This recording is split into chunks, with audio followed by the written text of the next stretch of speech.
All Pro Sports presents Brett Favre, MVP quarterback. An explosive look at how the league's best quarterback plays the game. Join All-Pro Brett Favre as he powers through the workout regimen that keeps him in championship form.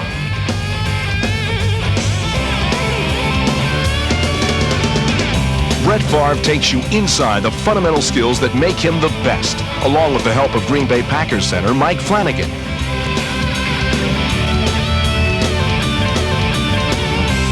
Join All-Pro stars Jeff Yeager, Jeff Gossett, Reggie White, Eric Allen, and Coach Don Shula for the professional view on what makes Brett Favre the best player in the game today. Brett Favre is just a strong-armed kid who would challenge anyone. Get ready for power, get set for control, and get ready to explode with Brett Favre, MVP quarterback.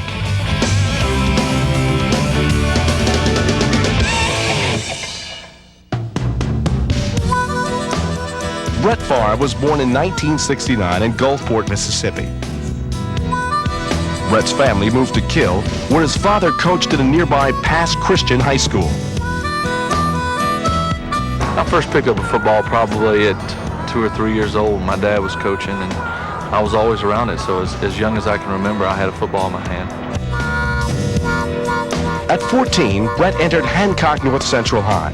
He lettered 5 times in baseball, twice in basketball, and 3 times for his father in football. Being a coach's son, I think, has its ups and downs. When you wake up for breakfast, you talk football. When you go to bed at night, you talk football or baseball. I think most players got 2 hours a day of football. I got 24 hours a day. Irvin Favre pushed his son hard. So hard, sometimes, young Brett resented his father's firm hand. You know, all those times he told me you're not hurt, and you know, those bruises, wipe them off, and those scrapes, you know, there's nothing wrong with you. You know, I hated him for it then, but I'm thanking him for it now. And that has made the biggest difference, is just growing up in an area and having a father who wouldn't allow me to be hurt. Brett played quarterback, strong safety, punter, and place kicker at Hancock, and played in the state's All-Star game. Though the school retired Brett's number 10 jersey, college scouts were not knocking down his door. We were not, I think, known outside of Mississippi. So it was hard to prove to people that I could play with so-called big boys. And finally, my dad convinced scouts and recruiters to come in and take a look at me, and from that point on, it was history. Brett got only one scholarship offer from the nearby University of Southern Mississippi. And early on, the coaching staff didn't see him in a leadership role. But Brett convinced the coaches to give him a shot at the starting job. When I got to Southern Mississippi, I was a strong safety. And I got a chance after about the second game to throw the football and convince the coaches that at least I could throw. And that it was a matter of mentally I could handle it at 17 years old. And then the third game I became a starter and started the rest of my 4 years. Brett set school records for passing yards, completions, passing percentage, and touchdowns, and ranks as one of the top 30 college passers of all time. He also led the Golden Eagles to several upset wins. The highlight of my career at Southern Mississippi was probably beating Florida State, Alabama, and Auburn. 3 of, obviously, the powerhouses in the country, and for a small school like Southern Miss to beat them was wonderful. But Brett's dreams seemed to shatter on July 14, 1990, when a serious car crash left his body twisted and broken. Lying in a hospital bed, the young college senior believed he'd never play football again. After that accident, no. Fraction of vertebrae in my back and having 30 inches of intestines removed was pretty serious. So I didn't think I would, and if I did, it would be a long time. But fortunately enough, I came back and played a month and a half later. Brett willed himself out of his sickbed and back onto the football field, where he started his senior year with a stunning upset of Alabama. He led his team to an 8-3 record and earned the right to start in the prestigious All-American Bowl. What I remember most about the All-American Bowl was, one, it was my last game ever as a Southern Mississippi athlete, and two, I was the most valuable player in that game, and three, we lost. But Brett's MVP performance made the professional scouts take notice. All but ignored during his 4 years at Southern Miss, Brett was suddenly a hot NFL prospect. The draft that I was drafted in was strange because we had thought that I was going to go much earlier than I actually went. So it was disappointing, but it was also relieving. The Atlanta Falcons took Brett in the second round, but he played the season on the bench. The next season, he was traded to the Green Bay Packers.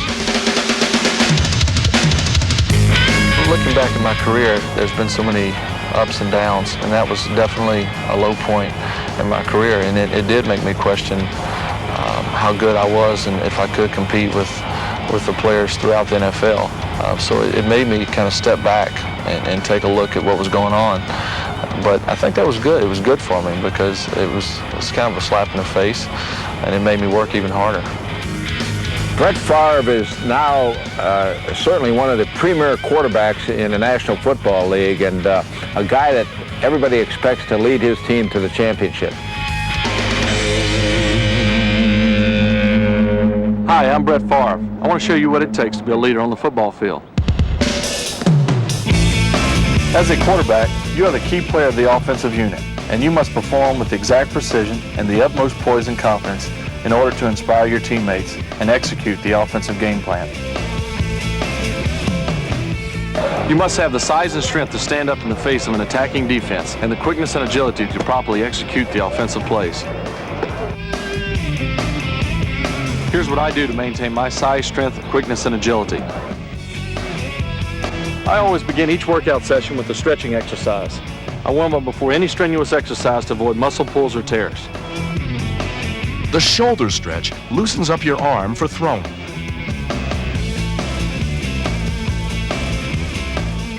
Stretching your hamstrings helps with quick starts.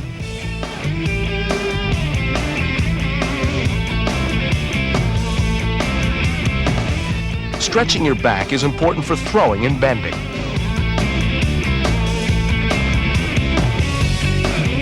And stretching your hip flexors helps you with dropping back and your throwing motion.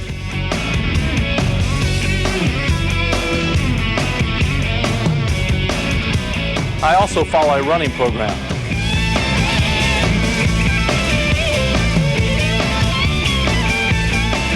Run 100-yard strides at 3/4 speed. Do 8 to 10 strides in a set. Also, run a mile 2 or 3 times a week to help you with your endurance and stamina. I never really take off. I may take a week or two off just to get away from it, but I'm right back at it. And I try to maintain my weight and my strength because every week you get pounded. I mean, you have 300-pound guys that just hit you nonstop, and that's hard to overcome week in and week out. Brett's dedication to his training program has made him the most durable quarterback in the NFL. He hasn't missed a start in 61 straight games. I lift weights to maintain my size, strength, quickness, and agility.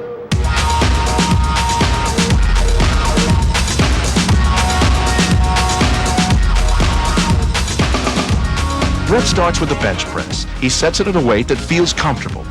He does 3 sets of 15 repetitions. Brett does 20 minutes at the top level on the Stairmaster every day. You should start doing 5 minutes at level 1. Work your way up to 20 minutes, then try 5 minutes at level 2. Finally, Brett does 20 minutes on the stationary bike every day to maintain his cardiovascular fitness. It is also extremely important that you eat the right foods and get the proper amount of rest so that you can play at your best.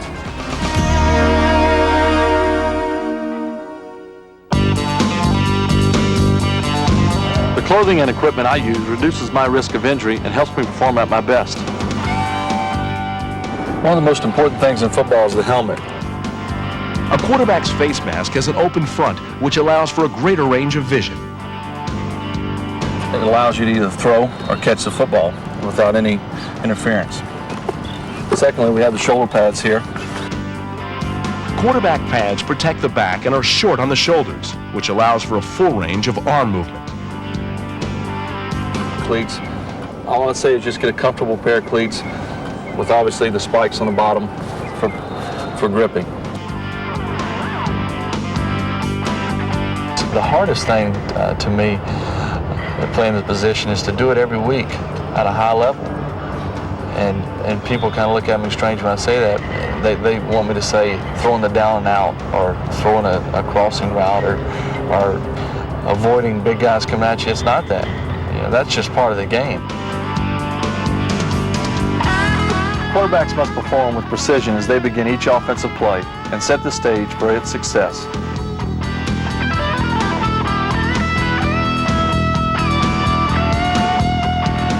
You must practice the basic fundamental techniques you will use over and over again as a quarterback until they become instinctive. These are the techniques you will use as a quarterback. A typical stance for a quarterback is one in which he is relaxed and demonstrates poise and confidence. Your feet should be spread shoulder width apart. They should be as close to your center's feet as you can place them. Your knees should be slightly bent. You should be facing the line of scrimmage with your head up so that you are able to look over the defensive lineman.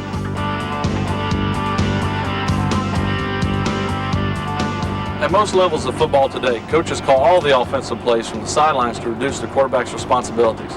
However, quarterbacks are often given the responsibility of checking off a called play, call an audible at the line of scrimmage.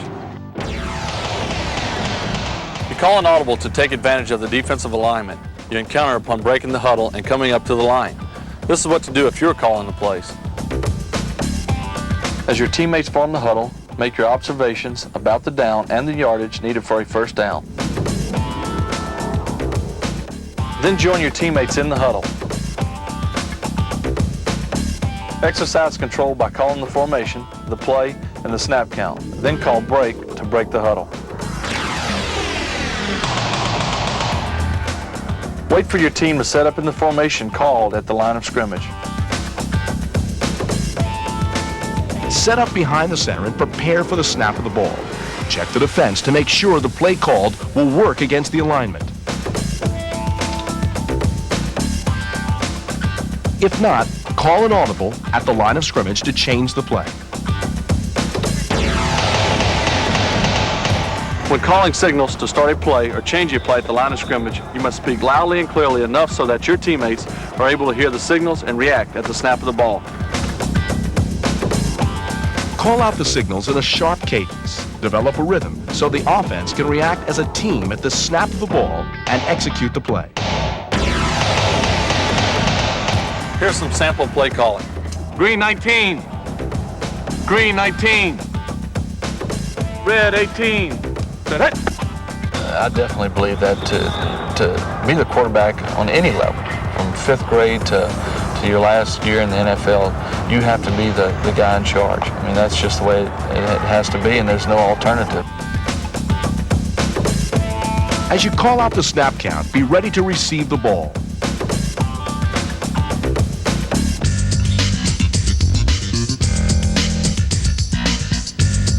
The quarterback-center exchange is an extremely important part of each offensive play. It must be executed perfectly as each player performs his assignment within the proper time frame for the play to be effective. Your hand should be positioned under the center's crotch. You should keep the heels of your hands and thumbs together with your fingers extended and spread open. The forefinger of your throwing hand should be in the middle of the center's crotch. Push up with enough pressure so the center knows where to snap the ball. Position your bottom hand so your thumbs are together and your fingers are extended. This provides your center with the opening he needs to place the ball into your hands. Bend your elbows slightly to absorb the impact of the snap without dropping the ball. The center snaps the laces of the ball across the fingers of your throwing hand, so you don't have to rotate the ball.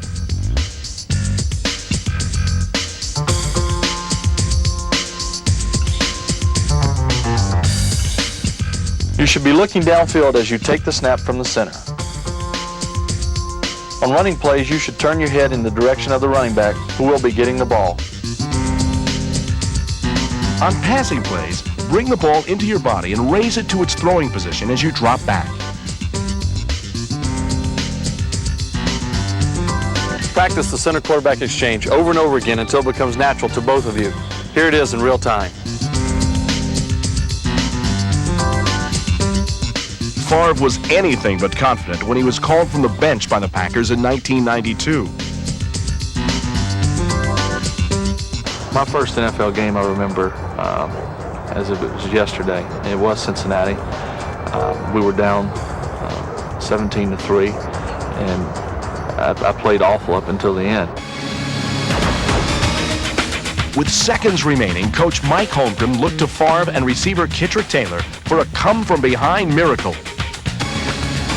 It was, as you said, towards the end of the ball game, and it was do or die. The last play to Kittrick was with about 5 seconds left. So if he drops it or I make a bad pass, then the game's over and Cincinnati wins. So Mike Holmgren called a play designed to go to him, and basically what I had to do was fool the free safety, and by doing that I had to pump fake towards the middle, draw him in, and then make a good pass to Kittrick. And I just look back and I'm thankful that I made a good throw, because I was very tired, and I know the rest of our team was, and I think it was the beginning of something great in Green Bay.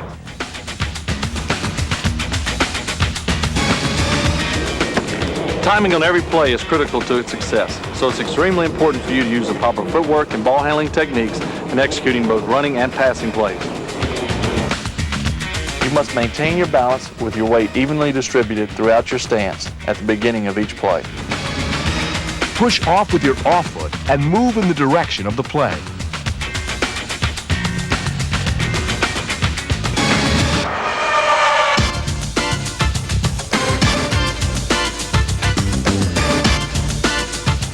In executing a handoff, the quarterback knows which running back will be getting the handoff and where the exchange will take place. It's your responsibility to make sure the ball is not fumbled on the handoff.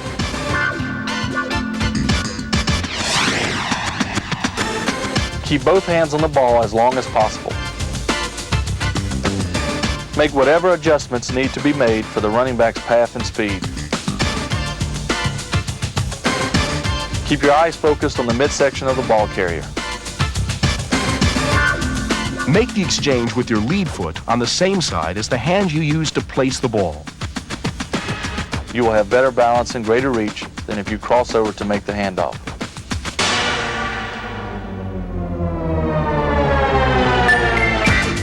Place the ball softly but firmly in the midsection of the running back into the cradle he provides. If you cannot hand off the ball cleanly, keep it to avoid a fumble. Be careful not to follow the ball carrier with your eyes. Carry out the play as if you still maintain possession of the ball. Here's what a real-time handoff looks like. I think what enabled me to become a better quarterback, as I've told most people, is experience. Every guy that comes into this league can play, and it's just a matter of getting some, as we say, time under your belt, learning.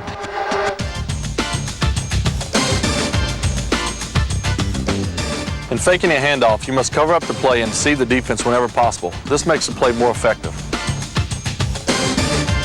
Hold the ball in the middle, or the fat part of the ball, with both hands.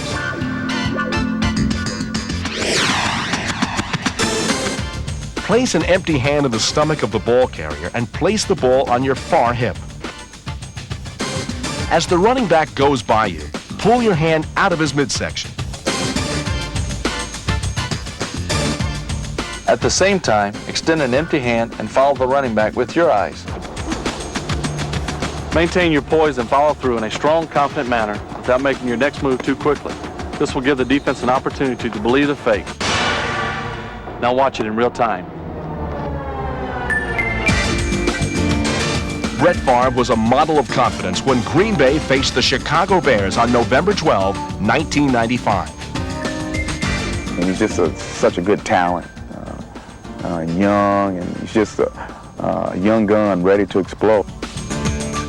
Favre threw a team record 5 touchdowns, racked up 336 yards, and was named NFL Player of the Week.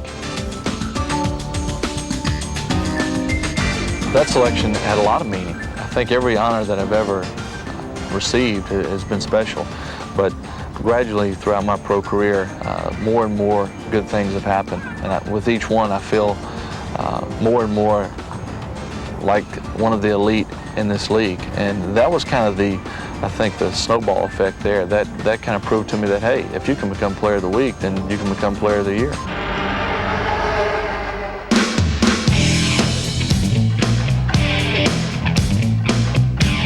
In running the quarterback option, you will decide between keeping the ball and becoming the ball carrier or pitching the ball to your trailing running back. Move down the line of scrimmage toward the defensive end. At the same time, the running back trails along about 5 yards off the line of scrimmage. As you move down the line, you should attempt to move upfield with as much speed as possible to maintain your balance, so that you are able to turn upfield if you decide to keep the ball. This forces the defensive end to choose between you and the running back. As you move down the line, hold the ball about chest height in both hands. But be in control of the ball with your outside hand or the one closest to the trailing running back. If the defensive end stays with you in an attempt to tackle you, pitch the ball to the trailing running back.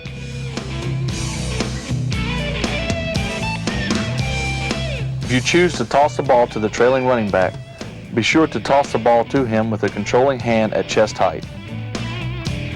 You do this so that he can maintain his speed while catching the ball, without having to bend down for a low toss, which may cause him to stumble or drop the football. Here's how the pitch out looks in real time.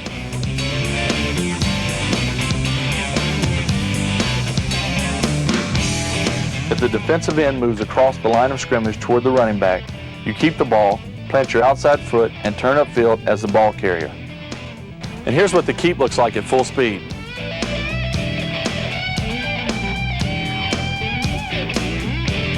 Well, Brett Favre running with the football is not something that our coaches thrive to see, or I think our players thrive to see, and it's really something I don't really get too excited about. But it's something that we can utilize in our offense, because no one expects Brett Favre to run with the football, and that's basically why I run for 38 yards every once in a blue moon.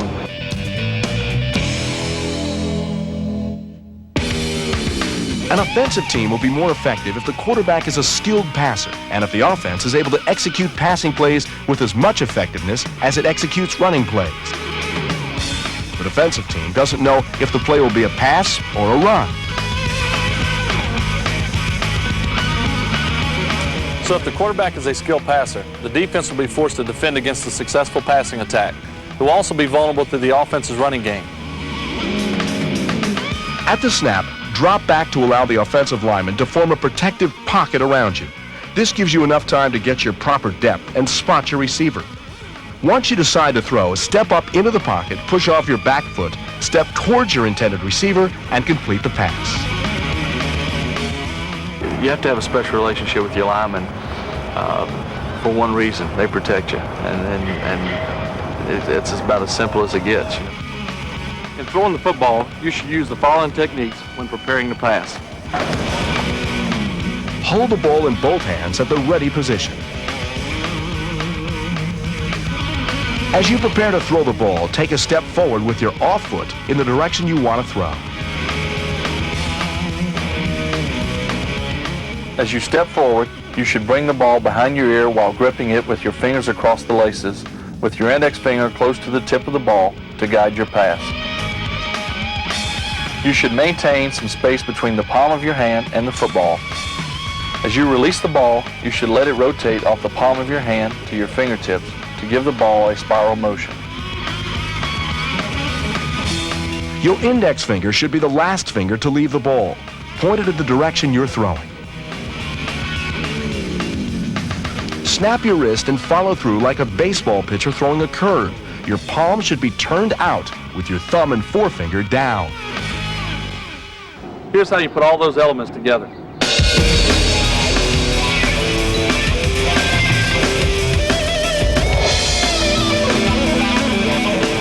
No game posed a greater personal challenge for Brett than the Pittsburgh Steelers on a cold December afternoon in 1995. Going through a game like the Pittsburgh game and being hit the way I was hit, to be involved in a game of that magnitude, it was for the NFC Central Championship. Favre was hit so hard he coughed up blood on the sidelines, but he returned on the next play to throw a touchdown pass.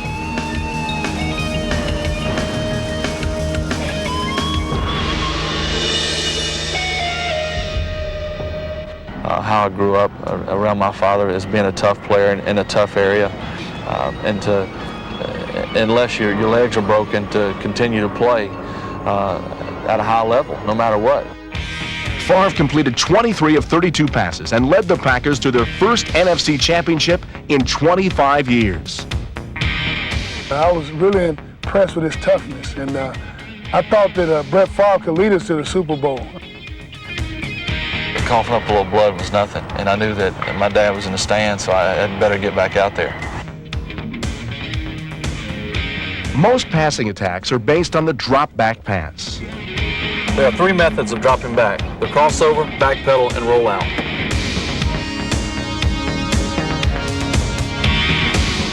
Bend your knees, lower your hips, and plant the toes of your lead foot parallel to the line of scrimmage. Follow your first step with several crossover steps to the position from which you will pass the ball. As you come within 2 steps of your setup position, you should shift your weight forward to slow your momentum. At the same time, place your feet in a position to ready yourself to throw the ball.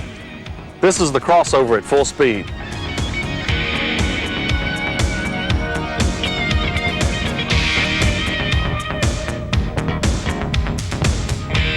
Again, you begin by bending your knees and lowering your hips. But you take your first step directly backwards and you follow it with the number of steps required for you to get to the position from which you will throw the ball. You have to be mentally sharp week in, week out, and that's hard to do because growing up you always thought of football players as being the dumb jocks. Usually football players are the smartest players in sports. You have to think so much. When you use the crossover drop or back pedal, you will use the 3-step drop, the 5-step drop, or the 7-step drop. The drop will depend upon the pass pattern to be run and the time required by your receivers to run the pass pattern.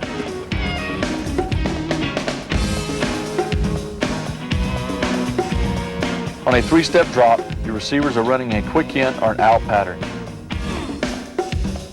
You should throw the ball within 2 seconds after the snap.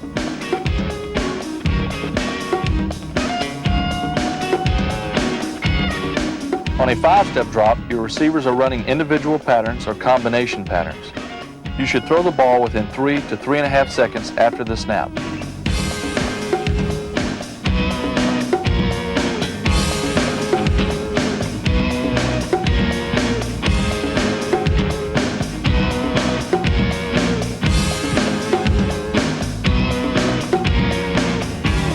On a 7-step drop, your receivers run deep patterns or combination routes, or your running backs become secondary receivers.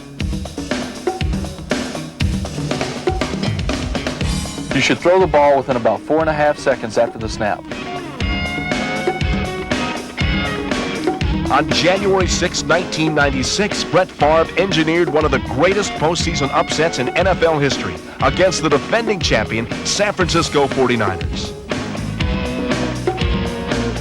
I think if there was any benefit for us going into the 49ers playoff game, it would be Mike Holmgren. Knowing the 49er offense and knowing the city and everything about what the 49ers were, their mystique, so to speak.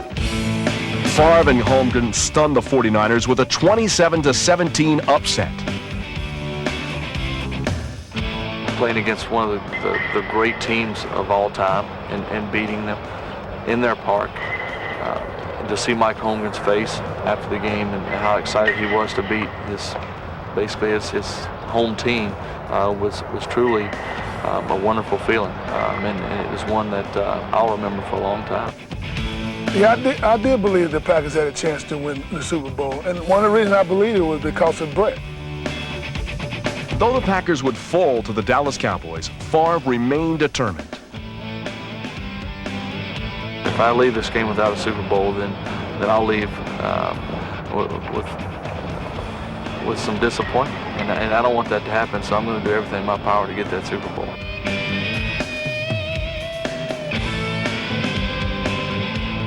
In rolling out to a position to set up to throw the ball, you move in an arc toward the sideline. You're giving ground as you move to allow your blockers to set up in front of you and to gain separation from the defense. Move to the position from which you will throw on one side of the field several yards behind the line of scrimmage. Watch me roll out in real time.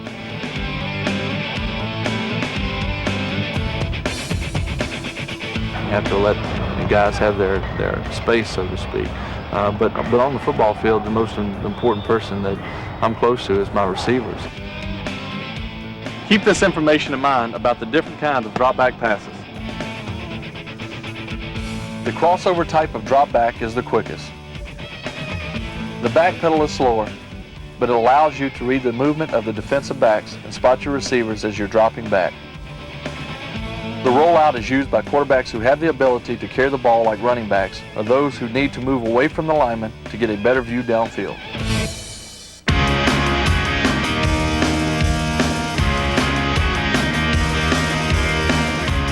On a running pass, the throwing motion is the same as on a drop back pass, but you must use additional techniques. If you are right-handed and moving to the right, you will not have much difficulty in throwing the ball. But if you are right-handed and moving to your left, you will have to twist your body in making the throw. You will have more difficulty in throwing the ball with velocity and accuracy. You should move toward the line of scrimmage as you throw the ball, so your momentum will assist you in your delivery. Read the defensive backfield. Do not look at your primary receiver as you prepare to throw. Now watch me perform the running pass in real time.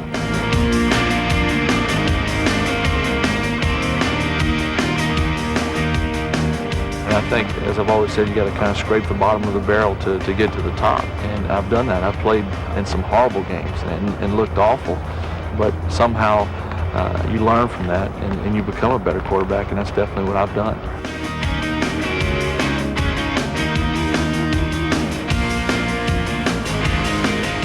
Plays do not always develop as planned, so you may find yourself scrambling to find an open receiver. If your receivers are covered for a long time, the protective pocket might collapse. So in order to create more time to find an open receiver, you must be able to scramble away from the pocket and pass on the run. A quarterback who is able to complete the execution of a broken play will be more successful and more valuable to his offensive team. In 1995, Brett Favre set a new NFC and Packer record with 38 touchdown passes in a season. It's like the utmost honor you can possibly receive, because as a youngster, before I even got a chance to play in my first game as a fifth grader, I mean, that's what you dream of, is being the best player in the world. For his heroics in 1995, Favre was named the National Football League's most valuable player. I'd have to say Brett Favre. You know, right now he's, I think he's almost right to that top echelon of quarterbacks. You know, I mean, I obviously, you know, this past season he was the best in the league, and you know, I think if he can continue that level of performance, you know, he'll be one of the all-time greats. To date, the most gratifying thing that I've accomplished has been the most valuable player. Not only for myself, but for my teammates. I think everyone in Green Bay, along with the coaches and the fans, take pride in Brett Favre being the MVP. And to me, that's more important than an individual honor. Proper execution depends on practicing the techniques you learn, so it's important to use the drills which enable you to perfect these techniques. Here are some drills you might use.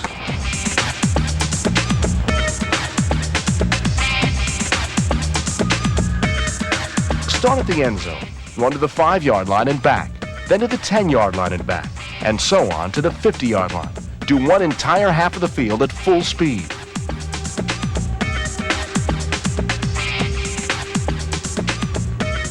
The karaoke drill helps you practice moving sideways. Another great endurance exercise is jumping rope.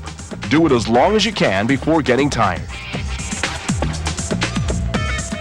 If you want to be the greatest player in the world, or the best player in the NFC, the best player in the AFC, then what you have to do is you have to work for it. And too many times guys don't believe that, and what happens to them? You never hear from them again.